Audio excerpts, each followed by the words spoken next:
Welcome back to the Last Week This Week podcast, episode 49. I'm Ian Scott. And I'm Zack Huber. And this is the podcast where we talk about nerd topics from the last week and this week. And this week we got a super exciting review of Dune Part 2. Yeah. Yes. So Dune Part 2, we finally got to see it. And I have thoughts. And we also are going to talk about a fun little trailer about a robot in the woods called The Wild Robot. We are indeed. From, who is it from? Universal? Universal, DreamWorks. Yeah. That's what it was, DreamWorks. Is it DreamWorks? Yes, sir. Okay. We are also going to talk about the new potential title for the Jurassic World sequel, as well as the new casting for Perry White. The Thunderbolts lineup in order of importance, and the rumored new title of the Rey Star Wars movie. All of those have time codes that you can find in the description. And with that said, let's talk about Dune Part 2. Let's do it. So, Ian, we saw this movie couple days ago, maybe 3 days ago, and we saw it with a pretty full theater. I would say pretty good size full theater.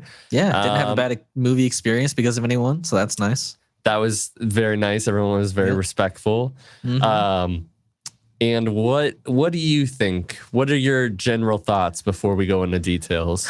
Okay, so non-spoiler thoughts. I think I'm still struggling to decide if this is as good or better than the first.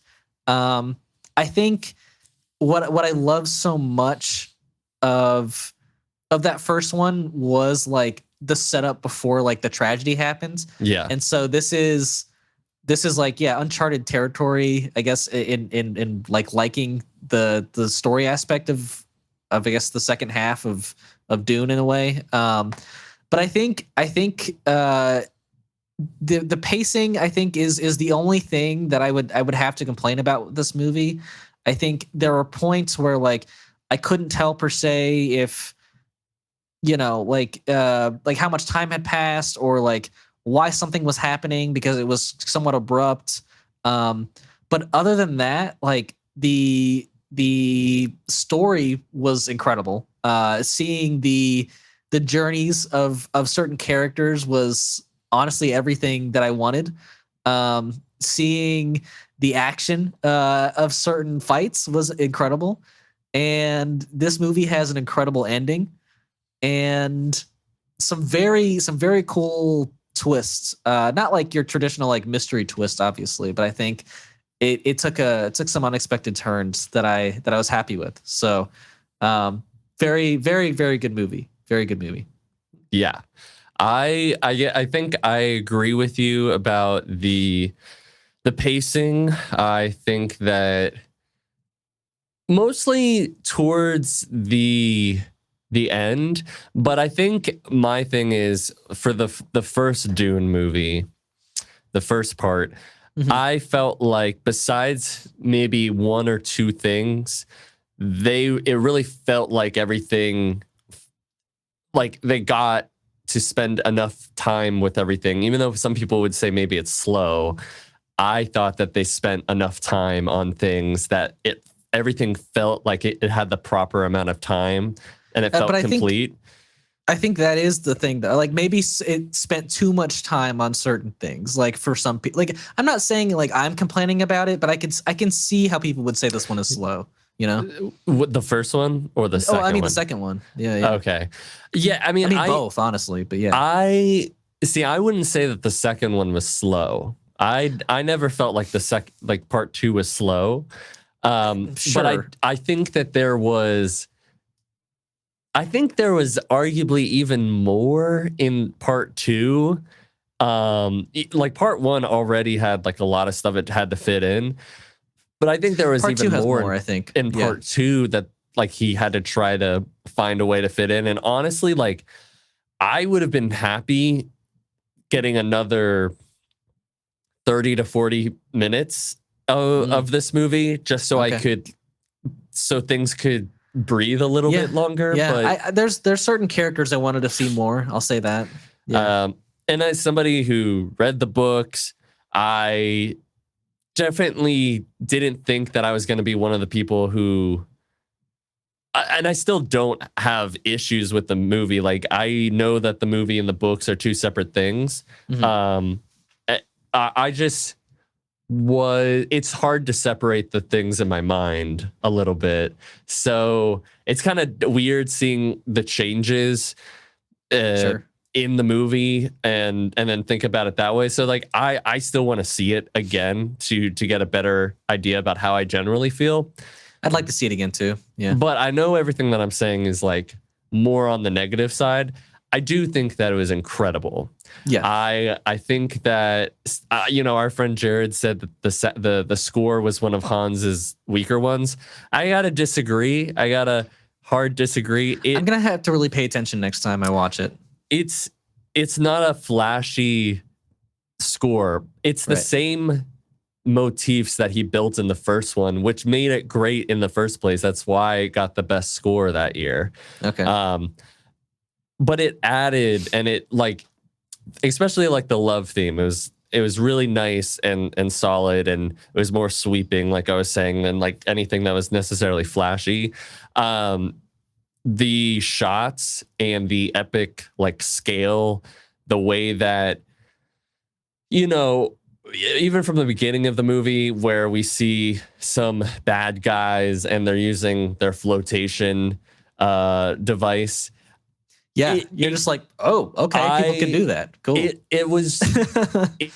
it could have looked a big spoiler. So goofy, but you believed it, and the way that people like, there is just such realism that they put into this sci-fi movie from another world that like everything just felt believable, down to earth, even though it was completely this otherworldly tale. And I think they mixed, I think all the characters had incredible arcs. I think some of the standouts for me is obviously Javier Bardem as Stilgar.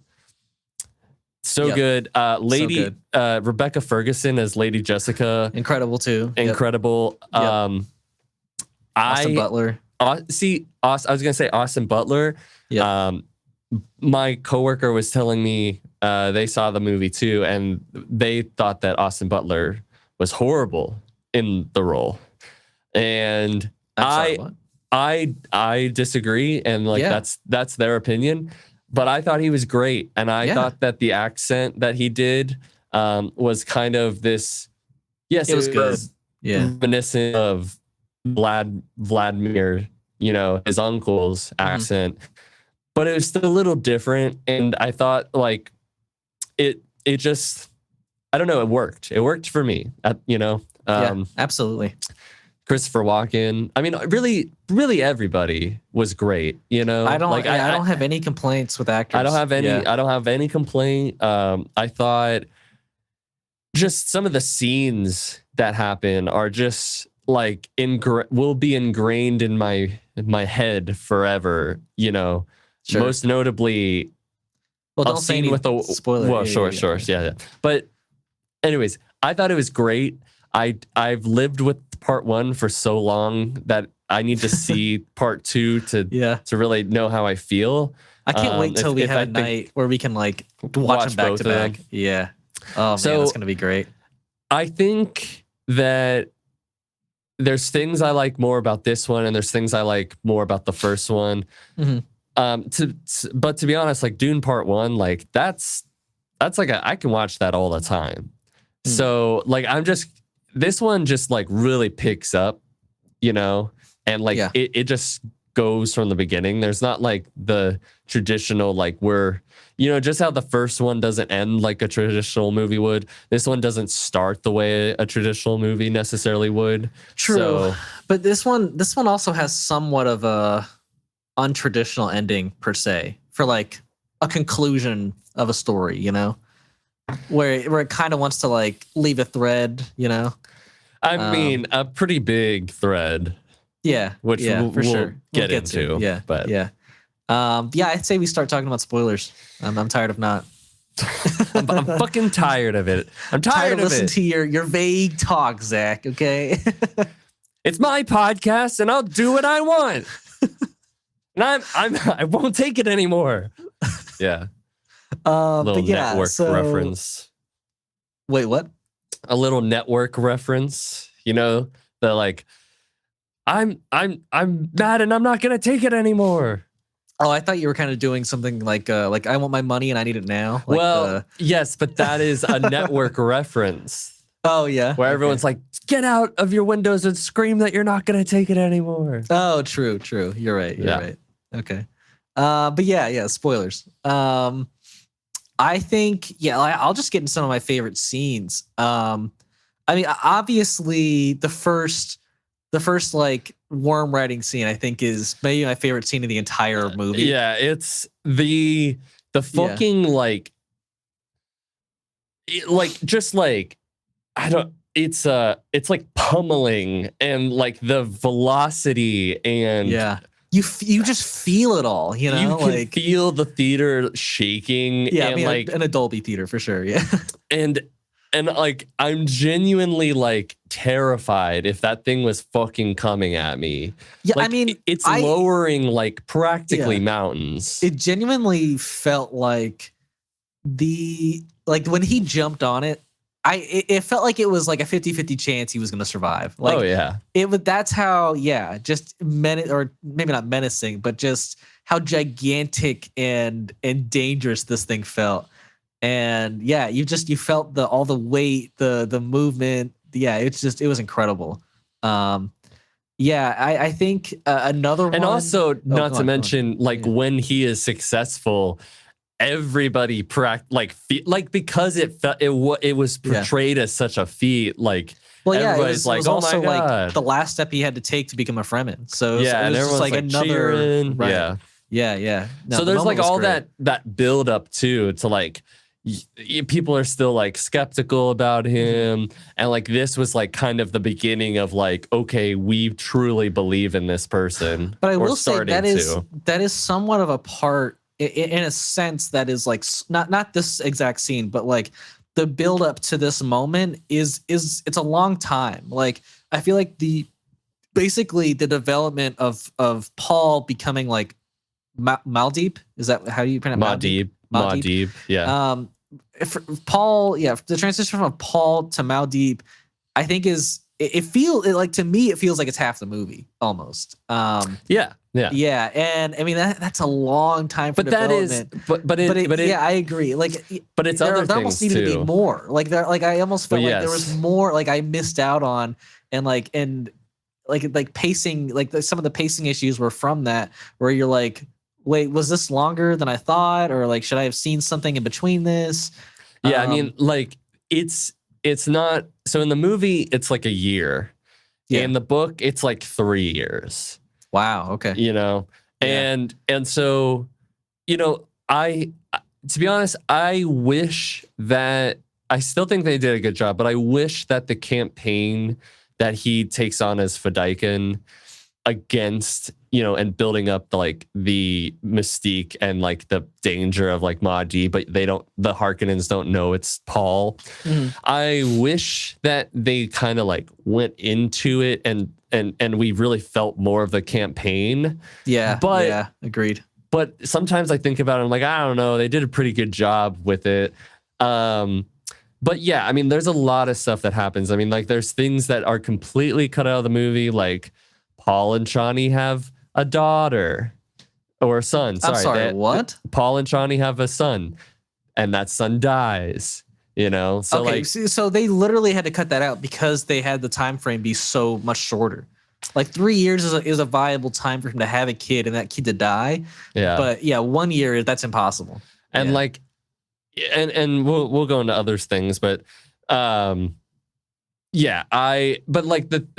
your point, what you're saying about half the movie pretty much being that, it is that, but at the same time, there's still plot being told. Like you're still seeing the Harkonnens and mostly Raban played by Dave Bautista, just struggle with it. And also, while all that's happening, is the Fremen believing even more and getting into like a fanatical sort of led religious by his mother, the Reverend Mother, which I honestly, genuinely, that's like, I did not expect that character to go that route, but I think it's perfect. I think pitting like the mother against the son was incredible. I loved it. I loved seeing her development, like becoming a Reverend Mother, and it just, I don't know. I thought it was all like so well done. Like she did an amazing. Rebecca Ferguson did an amazing job with her. I mean, the character of Lady Jessica is just so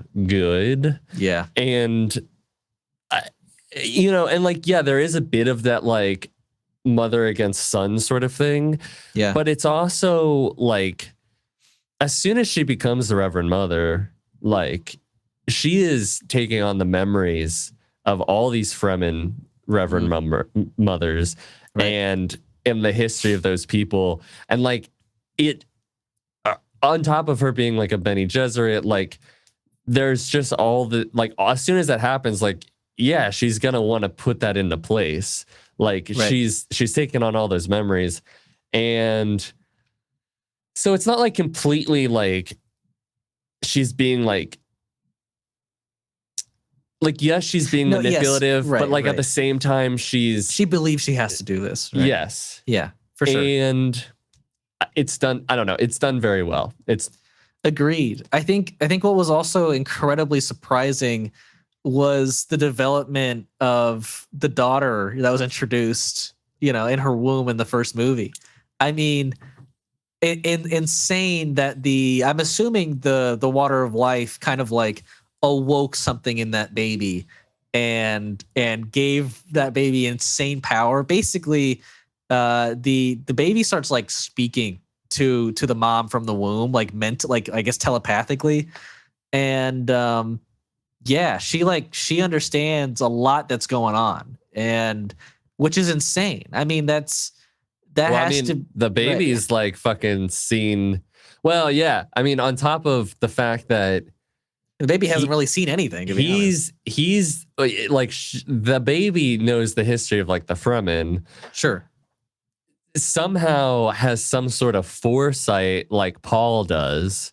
Right. And this is all as a fetus, by the way. Yeah. And, so her name is Aaliyah. Mm-hmm. And in the books, like I was telling you, she actually gets born during this time period. And grows very quickly. Not like so she like grows a lot faster than like normal humans. Yeah, like yeah. And not like she's not like teenager age by any means within 3 years, but like she's 10? Maybe like 4 or 5. Oh, okay. Maybe a bit older. And so I do get why they probably cut that out. It might be a bit of a stretch. Sure. I think that adds at least a half an hour to your movie. Yeah. So I get it. You know what? That almost that's kind of a problem, isn't it? Like, why wasn't she born in this movie? Like, if it was a year total of just part 2, and Paul at the original world that the Atreides live on, like, was like, I know you're pregnant, and she's like, I've only known that for a few weeks. I mean, the baby obviously, like, realistically would have been born by the end of this movie. Yeah. So maybe they're just gonna be like, maybe it's for some reason it's just a longer pregnancy. Maybe it's still not even a year. I don't know. It has to be at least a year. I'd be upset if it wasn't a year. I mean, she's getting pretty close to pushing the baby out. Yeah. So yeah. Gosh, maybe that's like actually telling how much time has passed. Like, it hasn't even been 9 months since the start of it, which feels ridiculous. That feels a lot. That feels like a really short time for like Maldeep to make a name of himself and like get the Emperor to come, and like, I don't know, like that. I feel like you need longer of a time range. Potentially. Yeah. It's got to be at least a year. Potentially. Yeah. But yeah, I would say, I mean, I did start this off. Yeah, you're like, I'm going to show, these are my great scenes. No, yeah, we just started talking about other stuff too. But I think the Harkonnens had some amazing scenes. I mean, obviously, I think the most iconic for me is that first arena fight with Fade. Um, he has such an incredibly menacing introduction where he just like stabs people without a thought. People Um, are shaking. yeah, and then you realize like, oh well, is he as tough as like we think he is? If like his opponents are being drugged before a fight, Right. and yeah, he's as tough as he says he is because yeah, I mean, the guy that isn't drugged when they fight is definitely like a very skilled Atreides fighter. And I mean, and he takes. I mean, Fade takes his armor off, and you're just like, oh, okay. So he's like toying with this guy at this point. He has like complete confidence he'll win, and yeah, he does, and that's the beauty of a great villain. Um, Fun fact: the Atreides guy that is not drugged is the stunt coordinator for the movie. Oh, neat. It's funny. I like at first glance, I almost thought that somehow the doctor, the Atreides doctor lived, because it was like all black and white, and I was like, wait, is that? Yeah, but no, it was like, no, this guy's way bigger than Right. than the doctor. Yeah. Yeah. And also that, I mean, yeah, everything on Gaiety Prime was great. Yeah. I love that basically they took an infrared camera and inverted everything for those scenes.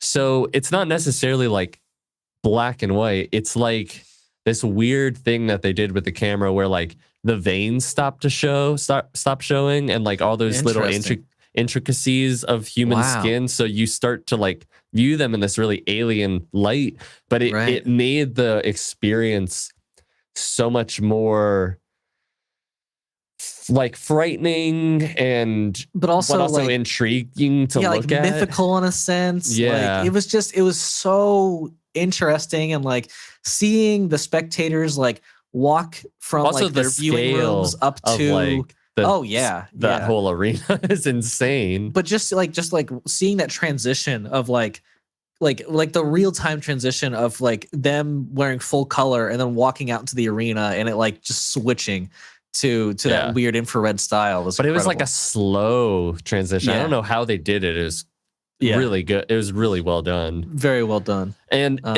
like I think like that it's stuff like those scenes that like it's like I like how long things played out and what like because like you like you were getting the drama of like understanding everyone's like, oh my God, that guy's not drugged. And like, right.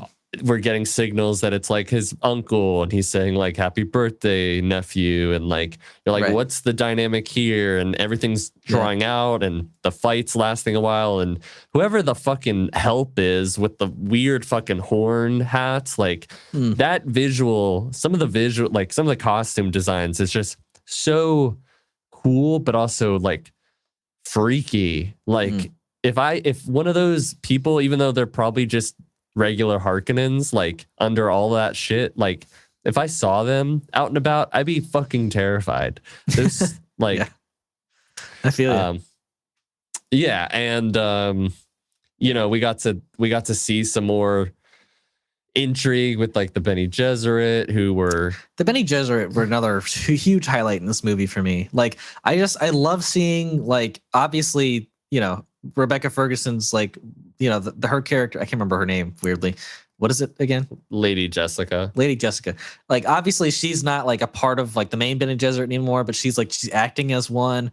But then you also have like the real main Bene Gesserit who's manipulating or pulling strings to manipulate Fade, and then also like has been manipulating the Emperor's daughter for like years and years, and the Emperor. It's like sure, and the Emperor, because she convinced the Emperor to like wipe out the Atreides, and so it's, I mean, like the Bene Gesserit, I hope there's a moment in like Dune Messiah, the next movie, where like they get what's coming to them. I hope to God that's the case, but if not, then I would just love to see like their plan come to fruition. But yeah, I think what they introduced there as well was like really great. I mean, it wasn't like a lot, but like I really love seeing the Emperor on his planet in his palace, like with his daughter. I thought that was nice to see. Yeah, I thought Florence Pugh did a really good job. Yeah, I was gonna say I think she and Christopher Walken did really great jobs in their roles. I think the design of that world, even though we didn't see much of it, was very cool because like agreed. You don't really know about any of that stuff in the books. And like I was telling you guys, the books are kind of separated a lot of the times by the Princess Ireland's diary entries, you know, and to kind of start the movie off that way, the way that like Chani starts off part one was like really cool to see. And a lot of the time, like they were kind of the same diary entries from what I remember. Oh, cool. So that was really cool. And I think even though she wasn't in a lot, I think she was like a great addition. And Christopher Walken was like wildly cold and and just didn't feel like Christopher Walken, which was nice. Yeah, in a sense, right? He was like this like weak, cold, dark, methodical man, and it was so interesting to see him play it. Absolutely. Yeah, he did a great job. I think I'd like to talk about the ending of this movie now, if you're cool. Going to there. Yeah, sure. Yeah, basically, like, I just kind of wanted to get to the throne room scene or whatever you want to call that, where like the Emperor is they like, you know, like in the room and like, you know what I'm talking about? Yeah. Yeah. I mean, I think like that's like the moment this movie was like building to, you know. I think like that's it's beautiful to see Paul, like it feels like he's come to his full like realization of who he is and like what he can do. You know, basically it feels like, you know, like the Emperor came there and he's like, you got no chance, buddy. Like, like I'm, you know, like we got the Bene Gesserit, we got Fade Ratha, you know, like you're not going to win this. But man, like Paul's like hit the voice he uses, incredible, like chills when he screamed at the Bene Gesserit to like silence, you know, it was amazing. The fight between him and Fade Ratha was probably like a top 3 moment in this movie as well for me. Incredible fight. Yeah, I mean, like I really don't have any complaints about that. Like the last 20 minutes, probably. It's high stakes. Yeah, and you get some great drama between Paul and Chani. Yeah, and another like surprise turn where like obviously the drama from Paul and Chani is him asking Princess Ireland to like, you know, like I'll not asking but saying like, if you step down, I'll take your daughter's hand. And I think not knowing what Paul's thinking all the time did serve the movie like well, because that was a wonderful twist at the end. I thought it was great. Yeah. I agree. Like the stakes, you felt all of the stakes, and it felt like a great climax to everything.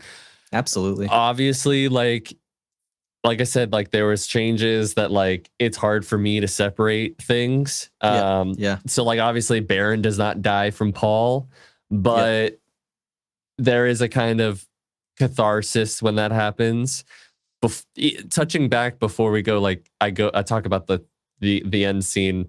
I would say we both agreed that Gurney killing Robin. Yeah, I forgot about that. Yeah, was not as. It was fulfilling. Pretty lame. It was pretty lame. That's probably my least favorite part of the whole movie. It's because like I don't know, they built up Gurney wanting revenge for like the whole movie, and then like we get to it and it's just like 2 seconds. Yeah. It's just and like Dave Bautista's character had built up in a way for like 2 straight movies. and then he just gets like wiped like that, and you're like, all right. Yeah. So Yeah. I'll say like that was a little disappointing. It was. But then yeah. going back to the throne scene, it's and even before that, finding out he is the grandson of the Baron. Yeah. Stuff I'm forgetting. Yeah. Crazy. It's in the books too, like you don't necessarily know what Paul is thinking. It's always like alluded to, like I know, like he's like figuring out, and there's a narrow line where to walk this. And I think they still like went about how, like, we don't know very much, and that obviously I think serves the movie better. And like you feel a little confused about how it's going to happen. But the you feel like I think with like Chani in the movie, you feel even more betrayed than you do in the books, because in this she's like, no, I don't want the prophecy because this is bad for us, and like she's fighting it the whole time. And I guess that's where I'm confused, because like I understand that like his like the Fremen were in danger like when Fade Rotha like got to the world, but like was that all that like changed his mind from like going full in on the prophecy, or like what was it in the books at least? Well, the thing is that he knew if he went into the South, he was going to be met with all the fanaticals, and he would pretty much have no choice. Like, I think maybe that's where like the movie could have explained things a little bit better, because it was like this thin line that he was like, look, I'm doing okay as like being part like of being Fremen. But like if I go down there, like it's either I have to kind of go all in on this Messiah thing, or I risk like not like losing everything I have pretty much that I've built up. Okay. And like he takes the water of life, and he's basically goes through all the stuff that his mother did, and his abilities are enhanced. So he becomes the Kwisatz Haderach, he becomes Muad'Dib, like, so he's like fulfilling 2 prophecies at that point. And which, by the way, the War Council scene, amazing. Like when he walks up in the siege in the South. Oh my gosh. And he's like, none of you can take me. Yeah, and I was like, what is going on? Yeah. That was a top scene too. Like that was a really good one. Yeah. And like in a way, like I also kind of wonder if they could have played that out a bit more, because like you see like his mom being like slow down, because he knows like it in like you kind of like know that there's like a line to walk of like either like pushing it too hard where people are not gonna like they're just gonna think you're an asshole, versus like believing that you're this like figure that they've waited this whole time for. Right. But yeah, like you definitely feel the betrayal. Like I know a lot of people felt like that Chani betrayal. And in the book, she's more like on his side with the whole thing. She's very supportive of the prophecy. This is very much not that. Interesting. I think it serves still a betrayal. The story better. Like he's like, and I think you feel a little bit more from the princess's side of like, she will never love, like Paul will never love her. Paul will only love Chani. Sure. Yeah. I mean, he says that at the very end. So yeah. And obviously there's no way that this does not get a third movie, considering the box office, considering how the movie literally ends, which like, yes, you could take it as the ending. And it's like, we've made this cautionary tale for messianic figures, where now you have a whole group of people who are a whole race of people who are now going to take on his banner and kill in his name. And also in a weird way, like they're kind of enslaved. Like now they're a part of this larger galactic, kind of empire. So like everything that Chani's kind of afraid of. But let's be real, like they're gonna do a third movie. Yeah, I mean, obviously they set up the fact that none of that, like, great houses are behind him, and so there's gonna be a great holy war. I mean, like, how can you just say that at the very end and then never have a third movie? Like, there has to be a third one. Yeah, it just depends on how long we have to wait to see it. So, yeah, I think that's a real question. Probably 2 to 3 years. I'm gonna say 4. I'm gonna say 4 years. Could be 4. Yeah, could be longer. Could be longer. I don't think it'll be that long. Yeah, I hope not. I really hope not. But no, yeah, this was a great 2-parter. I think I wished maybe it was more conclusive. But I think, yeah, I'll say, like, that's the thing. Like, there was an active change. Like, I think it wasn't. I don't remember, at least, that it was like, okay, now the Holy War has begun as much. Like, there might have been, but it felt more conclusive that like this was a victory, right? It was like a victory, but it was like a tragic victory. It was like, yes, I'm the leader. Yes, I like. But at what cost? I got revenge, but I'm also now about like going to be the head emperor, and I am not actually with the person I love, and all that stuff. So right, yeah. Well, overall, obviously, it's a great one. We're gonna recommend you watch it at this very second. So yeah, turn off the podcast and go buy your movie ticket. But no, it's really good. Obviously, watch the first one. But yeah, it's great. It's great. Yeah. So yeah, I think we've talked about Dune long enough that we can go into our trailer that we want to talk about. Surprising one that I didn't hear about until a day ago, probably. But it's called The Wild Robot. You're saying it's made by DreamWorks, so I'll believe by DreamWorks, yeah.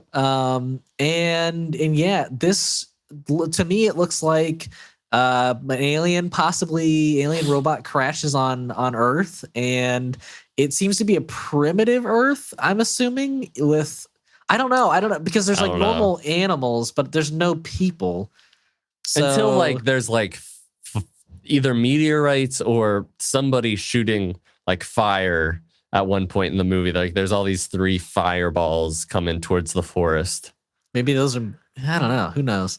But yeah, I think this has got a very like, it's an interesting art style. Like it almost feels a little like painterly in a sense, where like yeah. Like I don't know if you've seen like games made in the Dreams, like the Dreams game on PlayStation. I don't think so. Yeah, basically that's like Dreams is a game where like people can create games inside of it, and so a lot of the textures are like very painterly in that as well. So it's I was like, wow, this feels like a Dreams movie. The art style is pretty cool. Yeah, it's pretty cool. I'll say, yeah.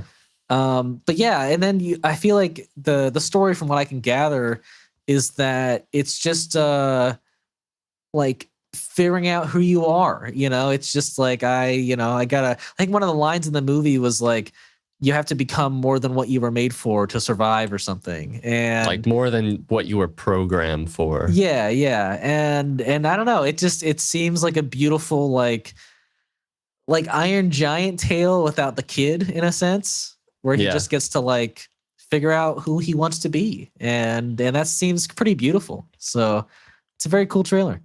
Yeah. It definitely has that Iron Giant with woodland creatures, and like, to be honest, it felt like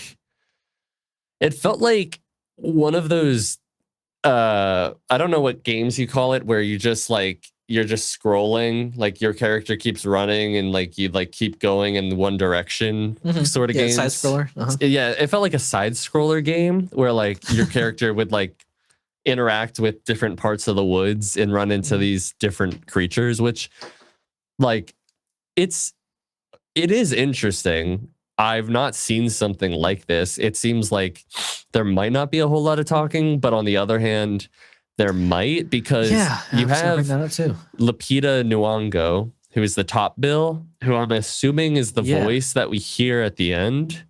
Okay. Which maybe she's the robot, but you also have Pedro Pascal, Bill Nye, and Mark Hamill, which freaking love Mark Hamill. Mark Hamill's the best. And then Catherine O'Hara, which she's great too. Yeah. So cool voice cast, you know. I don't know. I think that would have been really interesting to see this movie with no dialogue. I think that would have been like, I don't know. That would have been really interesting. Like a kid's animated movie that takes a very artistic approach would be very awesome.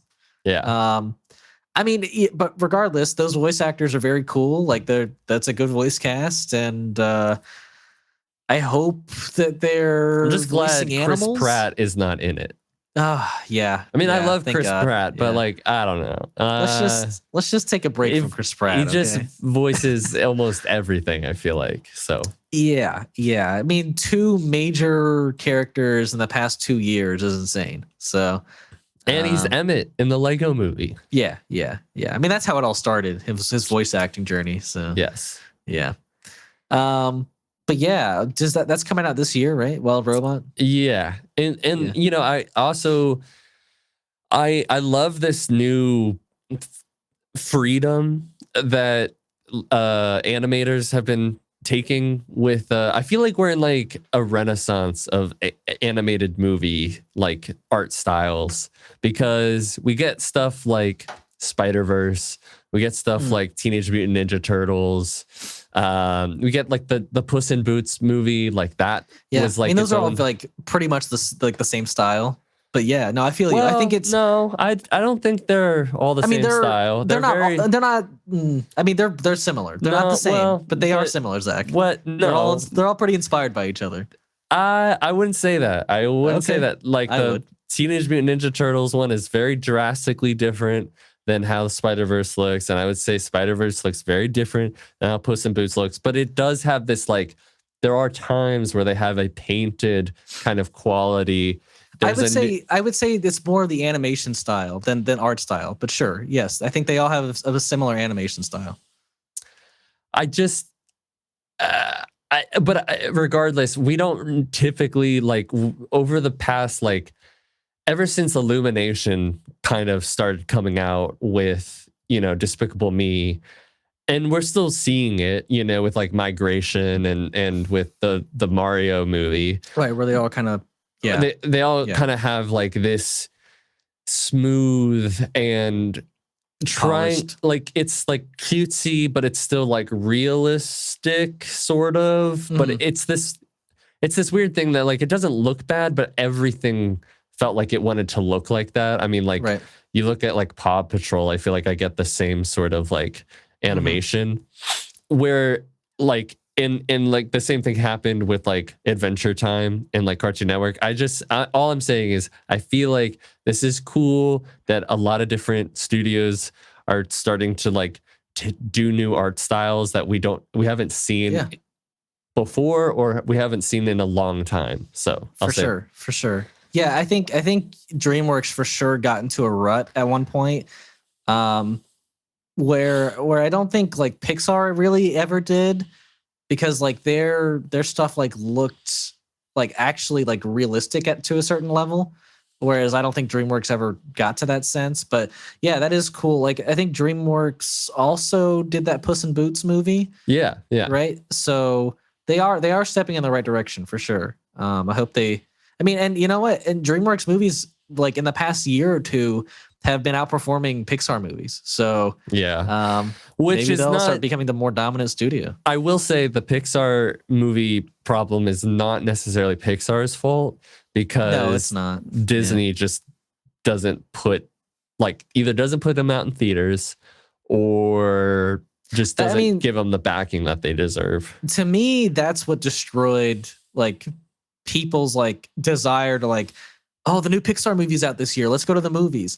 Like they put out like 3, I think, or 4 Pixar movies in a row straight to Disney Plus, And yeah, I mean, at that point, people just got used to it. Yeah. And they didn't feel like they needed to see it. But you know, I don't know. But they also like have missed a couple of times. Like Lightyear, I thought was a pretty big miss. So I mean, I understand why they put Lightyear out because it was fucking Buzz Lightyear. Right. But the fact that Turning Red, and I know, sorry, we're talking about a whole other thing now. But Turning Red, if that was put out in a movie theater, that would be a new classic. Like that.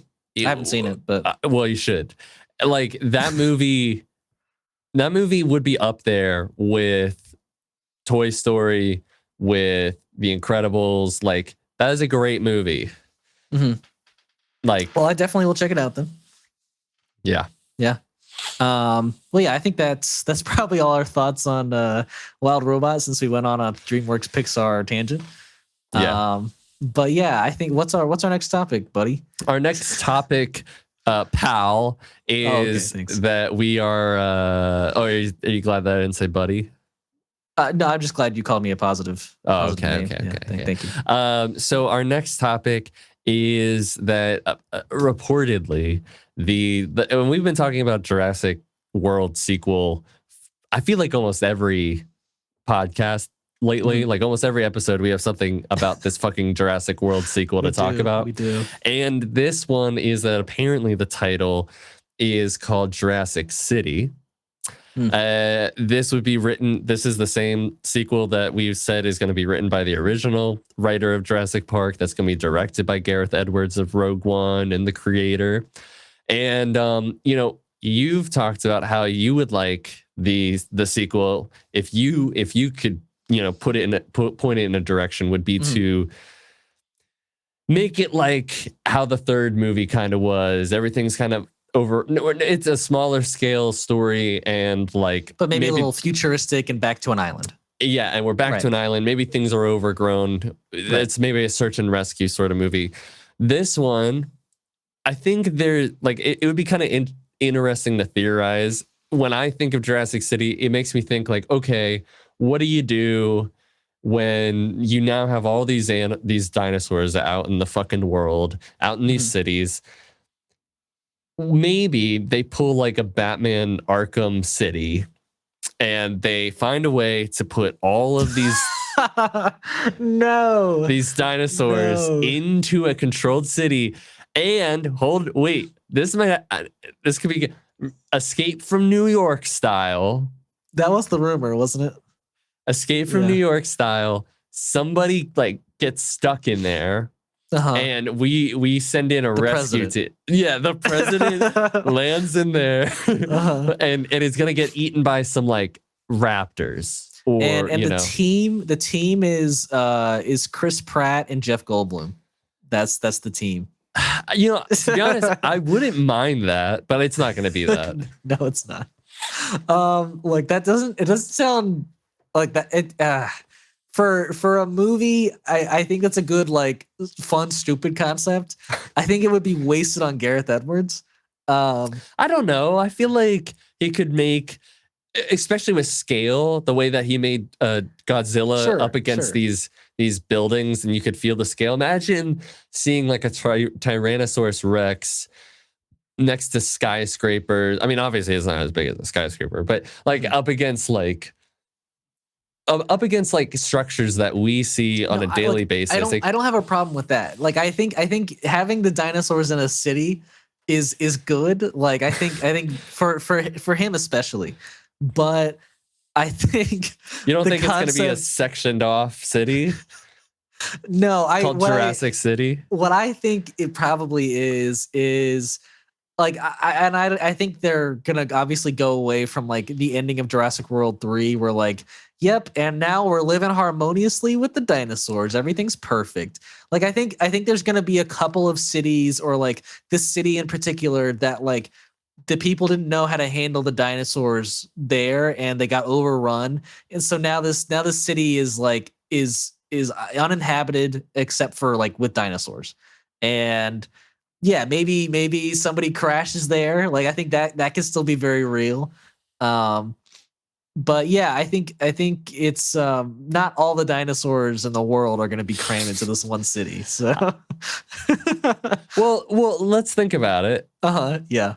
I know it's been a few years, but like I can't imagine that the dinosaur population has grown to such an extent that you could not do that because they were just on an island before.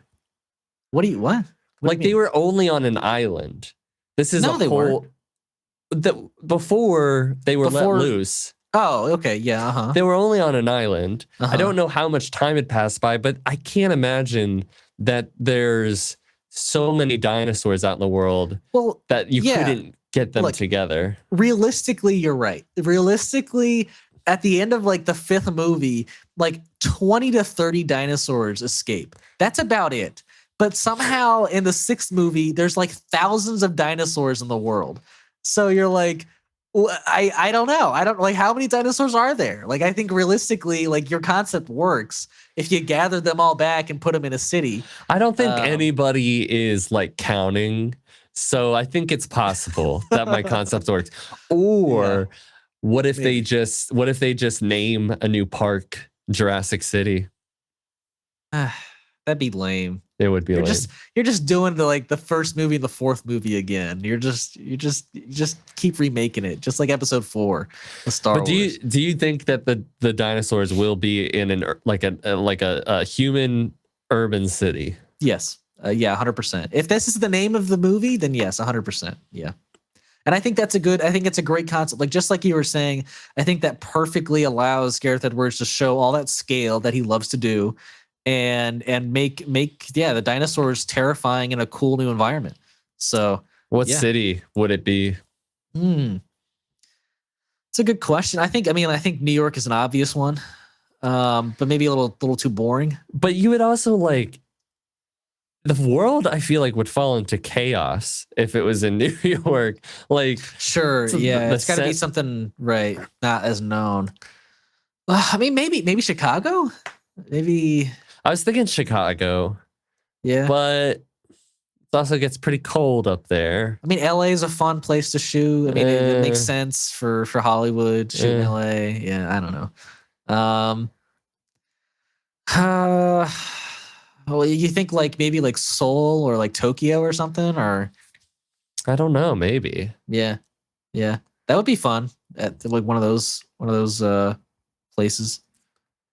Yeah. I don't know. Yeah, I just kind of maybe like, Philadelphia. I think I didn't picture in my mind like an actual like known city. I think I just pictured a nondescript like overrun city, you know.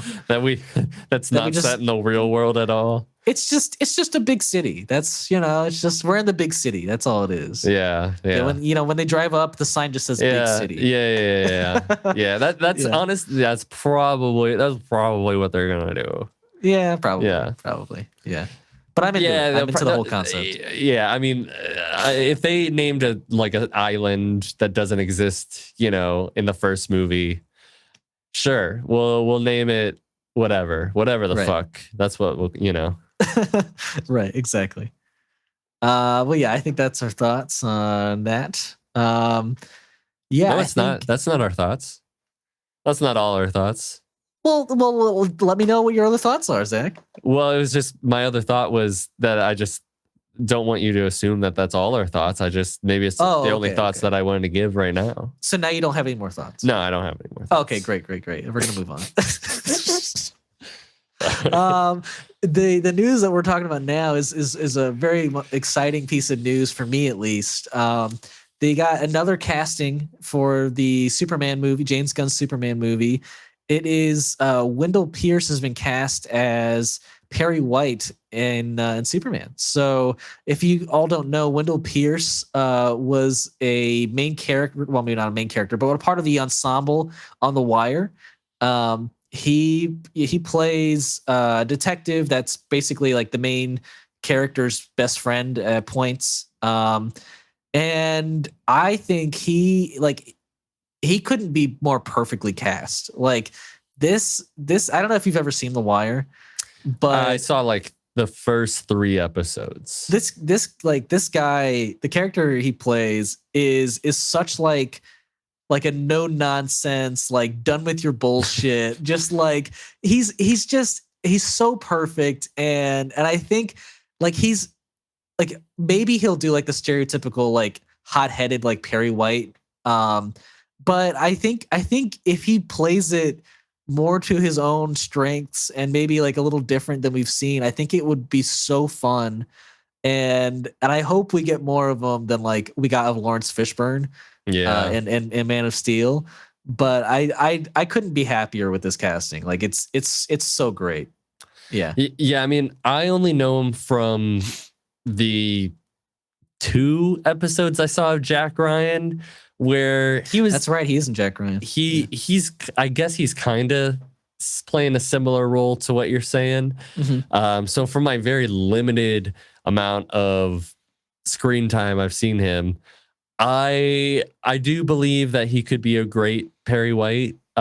He seems like he can do that fucking, like kind of scared of my boss, but also like equally it could, when he's like kind and rewarding, like everybody loves him.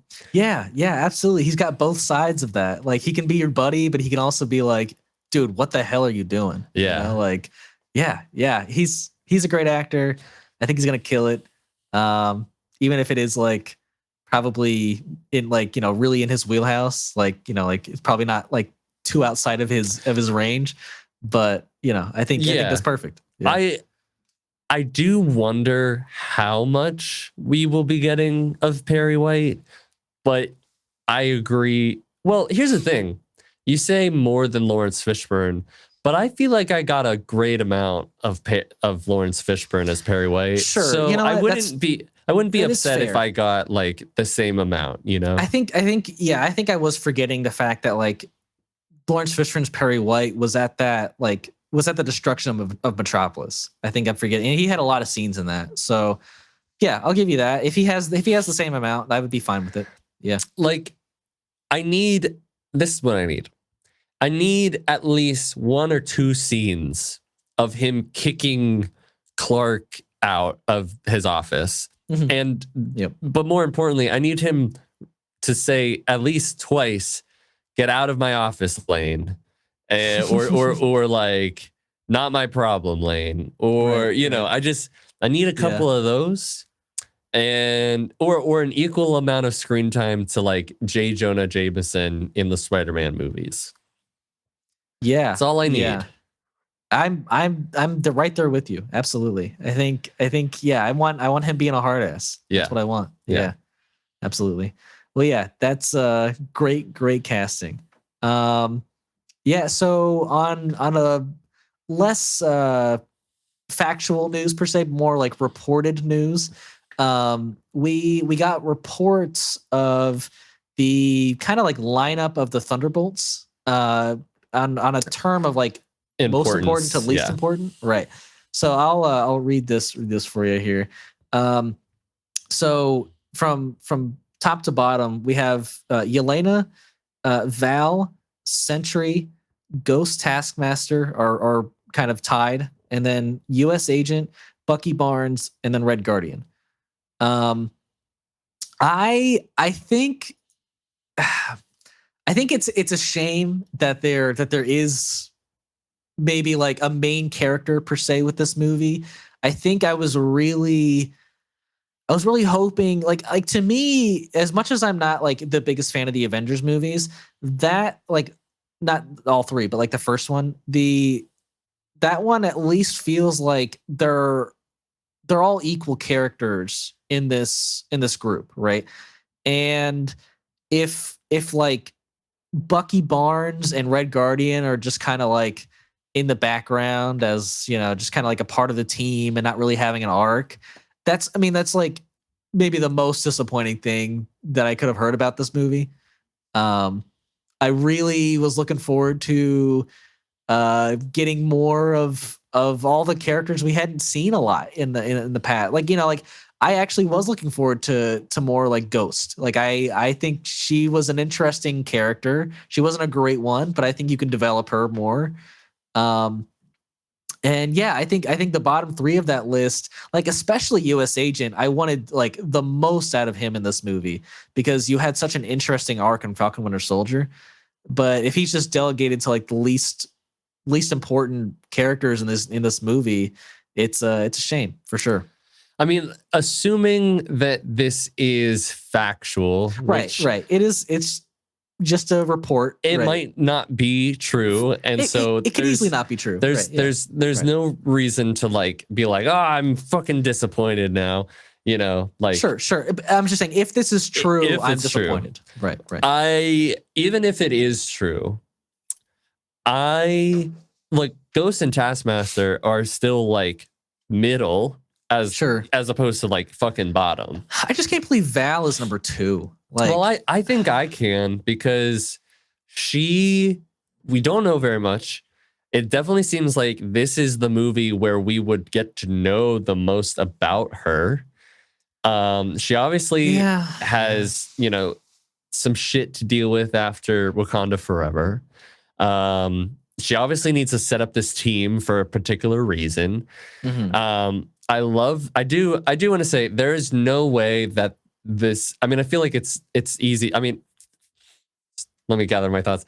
Like when we saw them at that Comic-Con or whatever it was that we saw the lineup and we saw the images, Bucky Barnes and Yelena are in the front. Now, obviously, they're the two characters in that group that we've spent the most time with. Mm-hmm. So it could still be that Bucky Barnes, if this is true, is at the bottom. Maybe doesn't mean that like he's not important to the story. It just might be like he's more of like a Rick Flag, where it's like he's still present, but like, and he gets to do cool things, but he's not central, like has the central arc of the movie. Which, and by the way, I don't need an arc for Red Guardian. I would like one, but I don't need one because he's great at just being like, I would like some little arc and development, but I'm happy with him, if this is true, getting the least amount of development. I think Yelena, definitely, she's the one character that if I was going to say like is going to be the face of the team or like the character that we follow. We followed Bucky a lot. It would be cool to see him, but I'm more interested in Yelena personally. I feel you. I think if I were to rank like my most important characters to least important, I would probably go like I'd probably go Bucky and then US Agent and then Yelena.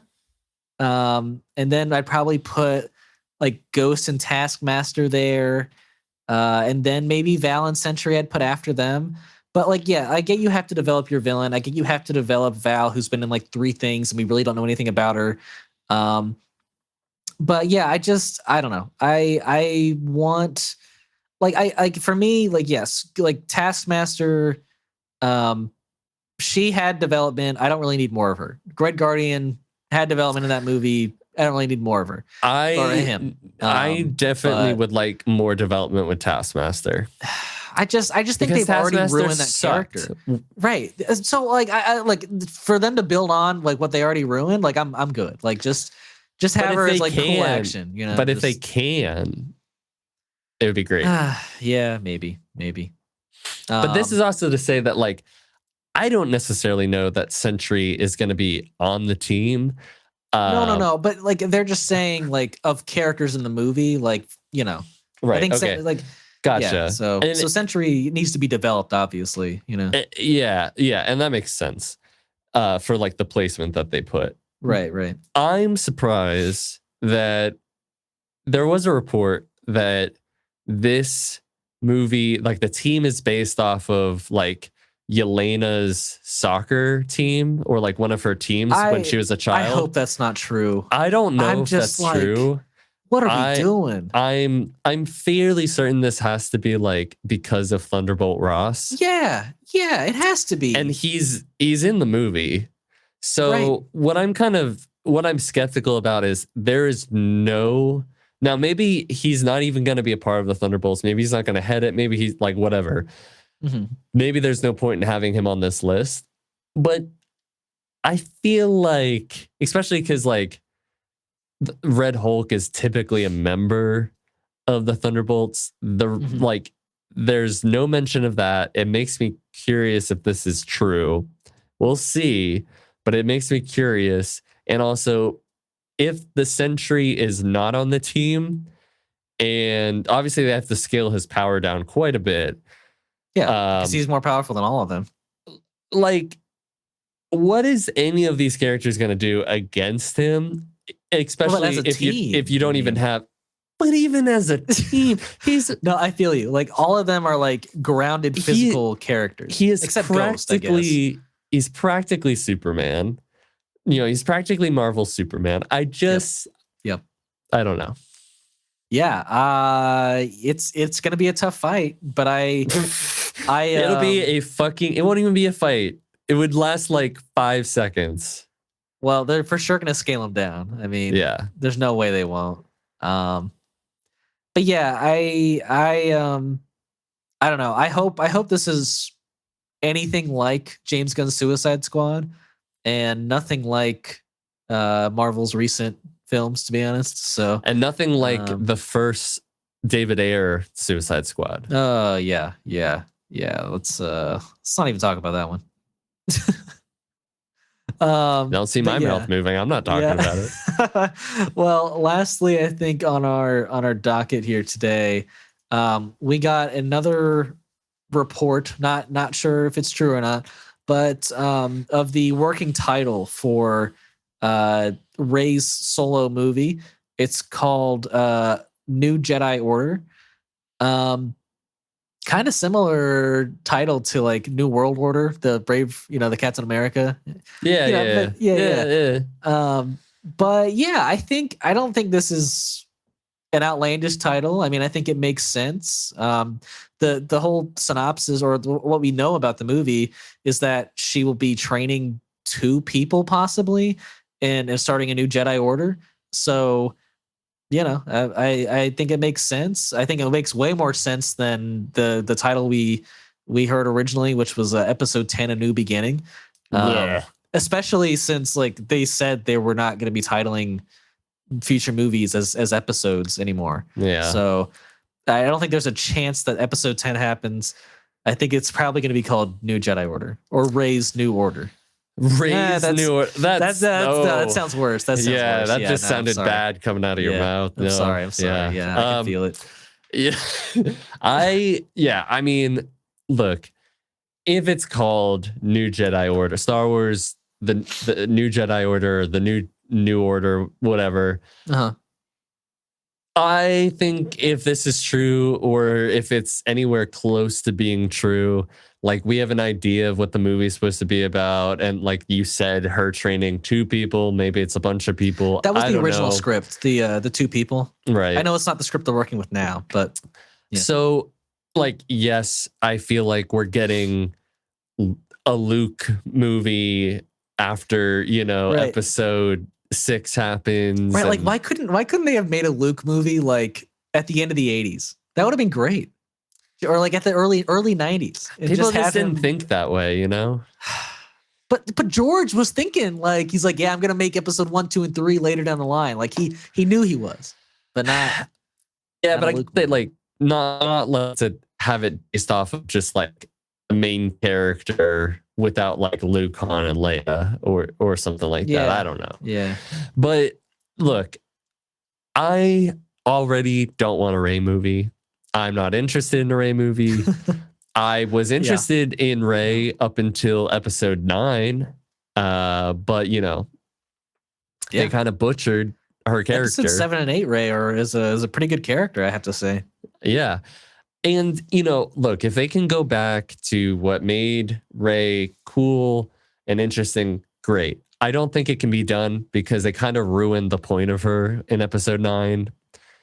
But if they can do it, fine. If they can find an interesting story for her to take on a new role, fine. Maybe she's not the main focus. I believe that she probably will be the main focus somehow. She will be. Yep. And after Episode 9, the fact that there is going to be a new Jedi Order, makes me like kind of frustrated because I'm like, well, what was the point of the sequels? You know, like everything that they were trying to tell, it just feels like, I don't know. It feels like, yes, let's try to take our most popular newish character and build something and go into the future. But at the same time, she is also, as much as she's the most like liked character besides maybe like Kylo Ren out of like the new characters, and minus Finn too, but they kind of butchered his character too. Like there's equally amount of people that are like, I want nothing to do with like this character. I don't know why they're making this movie. I don't know why it needs to be a new Jedi Order. I just I don't know. I mean, look, I'll get into my thoughts about it too. I mean, I don't think I ever want a movie that takes place after Episode 9, because Episode 9 just destroys so much of what Star Wars is. And I think like with a sequel to that, you have to have her maybe not struggling, but still maybe coming to terms with the fact that like she is a Palpatine and that she calls herself a Skywalker. Like for sure that's going to be mentioned, which is like the worst part of her character. I don't know. And yeah, like the entire concept of Episode 9 and then the entire concept of this really destroys like the main aspect to me of Episode 8, which, you know, I love Episode 8. I think what Rian Johnson created for that movie philosophically was amazing. And yeah, making her a Palpatine and then making more Jedis after the fact, it just, I don't know. I think the only way it redeems it for me in this movie is if she changes how the Jedi like operate like on a fundamental level. I think like she would need to create something new in a sense, you know, like, and if she wanted to call them something other than Jedi, I think I would be up for that as well, because I think everything needed to be destroyed in a sense by the end of Episode 9. And I don't think like Disney Star Wars is thinking that way, unfortunately. So, yeah, I think there's a big chance this movie does not meet our expectations. There's also a big chance that this movie doesn't even happen. Sure, yeah, because most Star Wars movies they've announced in the last few years just never do anything. So there's only one that I think is going to actually happen, and that's the Mandalorian one. Which is crazy. Yeah, I mean that one came together so fast, and they're already like, yeah, let's start filming. Let's do it. Let's go. You know, and I'm like, all right. Well, good luck. Good luck. I mean, I don't know. I just, Episode 3 was such a rough spot that it's season 3 that I'm just like, whatever. It ended in a good place though. Sure. But it's not where I wanted either of those characters to be, really. So I don't know. Like Mandalorian and Grogu. That's what I'm saying. Yeah. So yeah, we'll see. We'll see with the future of Star Wars. It's a little bleak right now, but we got the Acolyte coming out in June. So that's pretty cool. It's pretty cool. Yeah, we got that, and then we also got that show with the children and Jude Law. What is that show called? I don't know. Skeleton Crew. There it is. Nice. Yeah, and Bad Batch I think is still coming out now, isn't it? Or maybe it already ended. Last season of Bad Batch. Yeah. But do you watch that? No, I'm just saying for Star Wars fans. I'm just for all you out there, you know. I do want to watch it eventually. Yeah, I mean, if I ever like watch and finish Clone Wars, I would love to pick that up. But you should probably finish Clone Wars. Well, yeah, but I've only seen like a season of Clone Wars. I know. Watch like 6 more. It's like 100 episodes. I can't. Yes, you can. You've watched like 1,000 episodes of Naruto. But Naruto was higher quality. I'm sorry to Clone Wars fans. I am sorry. Okay, yes, I've seen episodes past season 1, and they are way more quality than the season 1 episodes. So maybe I'm speaking prematurely. I think you're speaking prematurely. But Naruto is one of the greatest animes ever, and it's hard to beat the writing of that. I'll just have to say that. So yeah, I'm not saying it's going to be that good. Yeah. But people love Clone Wars, so Yeah. Well, I think that's all the topics we had this week. I don't think I watched anything this week, funny enough. So I think the floor is yours on watching stuff. Well, I finally finished Percy Jackson. Oh yeah, how was it? It was good. It was good. Yeah. The last episode I thought it was done really, really well. Mm-hmm. And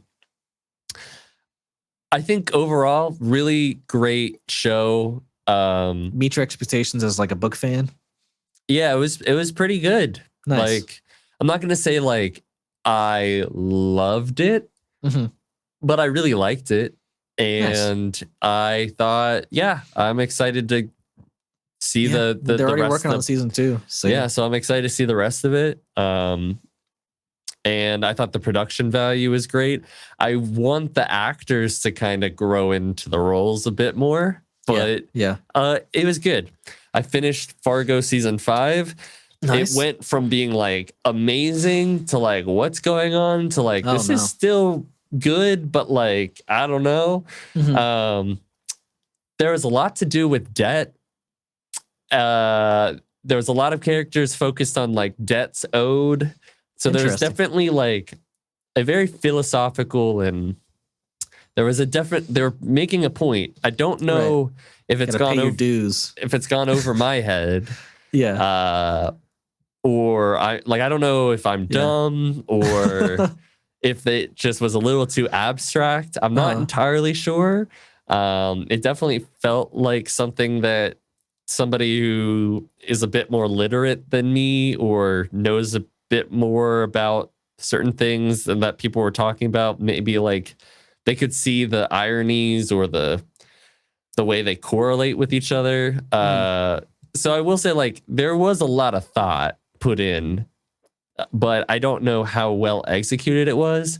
But regardless, it was a very entertaining season. There were things that happened that I really wish they didn't do because they were like, it just pushed the boundaries a little too much for me. Okay. Even though like the characters were really compelling and I was like obsessed with watching them, I was like, but this didn't necessarily need to happen. Okay. So it was like a mixed bag. It was like there was a point like episodes like 1 to like 4, I was like, oh my God, this is amazing. And then it just started to get into this weird territory, which I was like, I don't know. Yeah. Like it didn't know how to end almost. No, it knew how to end. It just did some weird stuff. And I was like, why? I don't know. And then I watched 2 episodes of True Detective Night Country. What do you think? It's creepy as fuck. Yeah. I heard it's a strong start that kind of gets worse as you go. But it's not gotten worse. Well, yeah, but you only watched 2 episodes. So. Yeah, but there's only 6 episodes. So that's it. Yeah. How much is the original? Isn't that like 10 episodes? Yeah, I think it's at like least 10. Yeah. What the hell? So yeah, it's good. At the start of it, I was like, I don't want them to go this way. Yeah. And I still don't know if they're gonna go this way, but they've won me back over because like I still think that the story is really good and the characters are really compelling. Yeah. But like, my God, I mean, still keeping with like how the first season of True Detective went, these are some of the most like, this is the most miserable town in America. Like, this is the most like morally like gray, bleak. Everyone's a piece of crap. Not everybody, but like almost everybody sucks. Right. You know, even our main characters are very flawed human beings, and this town is in like the third day of like night because they're in Alaska during like where it's like just the night. Right. It's nighttime for like weeks, and that's pretty cool. Yeah. So also weird choice, I thought, to have Billie Eilish's, it was one of Billie Eilish's like songs be the theme song. Oh. It's a little strange. I'm kind of into it a bit more now, but like I don't know what's happening. It's intriguing, it's interesting, but like if they go a certain way, I just don't know. Like, because here's the thing, without giving spoilers, I like True Detective. I like it because it's grounded. Yeah, so from what I heard, people were like on the same page as you. Like they were disappointed this season went into that paranormal kind of realm rather than like it being grounded like it always had been. So, and here's the thing: if it's going to be a paranormal story, I will try my best to like just be like, okay, they decided to not do like a traditional like grounded story. They want to go a little bit more paranormal. I will just have to accept that and just judge it based off of that. Which, like, if I take it off of that, on those grounds, like, it's good, like it's very good, but it's just I didn't think we were gonna like that's not what I came for. So I feel a little bit like deceived, and maybe that is what makes me like a little upset. But I still think it's very well done. Like it's very good. Nice. Well, yeah, I'm definitely curious to see what the rest of the season is like for you. Yeah. I mean, are you going to watch it? I don't know. Maybe. Like, I was like thinking about it at first because like people were into like the first couple episodes or first few, but I mean, I started seeing some pretty negative stuff about it, and I was like, I'll wait. I guess I'll wait until you finish it to like know if I want to or not. I mean, have you seen the first season? No, I haven't. Dude, what are you waiting for? I know I gotta watch it. I know. That is something I should. I mean, like I know season 2 and 3, like nobody really recommends. I think the third one is better than the second one. I think. Okay, but not as good as the first, obviously. I don't know. I don't remember hearing a lot of people talk about it, but yeah. It's got Mahershala Ali, so I like him. I thought that was the second one's Vince Vaughn. Who's the other guy in the second one? It's Vince Vaughn and somebody. I think it's the guy that plays the penguin. Oh, yeah. Shoot, what's his name? Colin Farrell? Yes, Colin Farrell and Vince Vaughn. Yeah. I mean, that sounds like an interesting. Like, I always want to see Vince Vaughn like go outside of his comfort zone. I mean, he was. It seemed like he was like good. Yeah. And like I saw the first episode. It's just that I just didn't work as well as like the chemistry of Woody Harrelson and like Matthew McConaughey. I'm sure. Yeah, there is that, and also like I think it's hard to take like the setting of True Detective into like it was like in Miami. It's in California. And it was like in a very like kind of bright area. Yeah. And I like first season is in like the Midwest. Right. And like this season's in the fucking dark and the cold. Like I'm like, this is the setting. Right. Not like sunny California. Right. Exactly. Yeah. Okay. Well, yeah, I'll have to check out season 1. I wonder where season 3 takes place now that I'm already looking that up. It takes place in drumroll. It takes place. Okay, I don't know where it's taking place. It's between 3 different time periods. What? Okay, interesting. That's interesting. I thought you watched season 3. I did not. Oh, okay. I did not. It doesn't say. I didn't hit him. It doesn't say where it takes place, but if I had to guess, it says Arkansas. Like it says they took they did filming in Arkansas. So That's the Midwest, isn't it? yeah, yeah, pretty much. Yeah. yeah. So yeah, they figured it out again. They realized they screwed up. But yeah, that's all you watched. Yeah. Yeah, it's a good bit more than I did. Zero things. So, well, I guess I watched Dune, but the first one. Yeah. Well, that's not true. We watched. What are we talking about, Ian? We watched fucking Goldfinger. We did, and we watched the Suicide Squad. We did watch both of those. You're right. And I've been watching more Avatar. So I guess my bad. I forgot what I watched this week. Goldfinger was pretty fun. I enjoyed Goldfinger. Honestly, I was kind of nervous I'd picked a bad vibe for the night because I couldn't tell how everybody in the room was feeling when we watched it. Because the beginning was it was kind of, it was very 60s Bond, and it was very it had its slow moments, but then it had its let's be honest, the second half of that movie fucking goes. Oh yeah, for sure. But even I don't know, man, the whole setup of both villains, I know yes, his goon, his his henchman is a little silly, throwing his hat and cutting people with it. And, it's silly as hell. But the villain's plan is pretty calculated and good, and it's a good plan. He's a good villain. He's a great villain. Sean Connery is a great James Bond, obviously. A great misogynistic James Bond. He is indeed. But I think we watched it because it was the highest rated on Rotten Tomatoes James Bond movie. I wouldn't call it my favorite still, but it definitely it holds up for being 50 years old. Yeah. And I would say if this was if they judge a lot of those ratings definitely off of, I don't know what they judge the old movies based off of, but I have to say if I was around in 1964 yep, and I saw that movie, I could understand it being the highest rated James Bond movie, up until recently, Yeah, I could see that.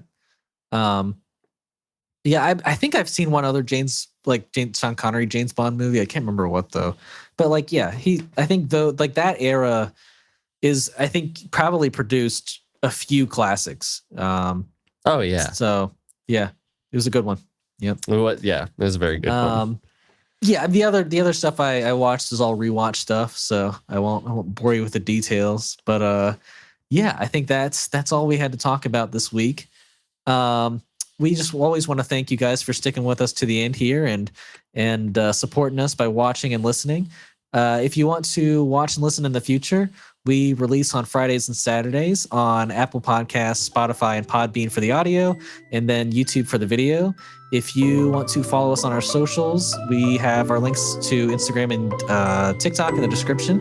And if you want to support us one more time, we always appreciate a like, a comment, a rating, a review, or a subscribe. Till next time.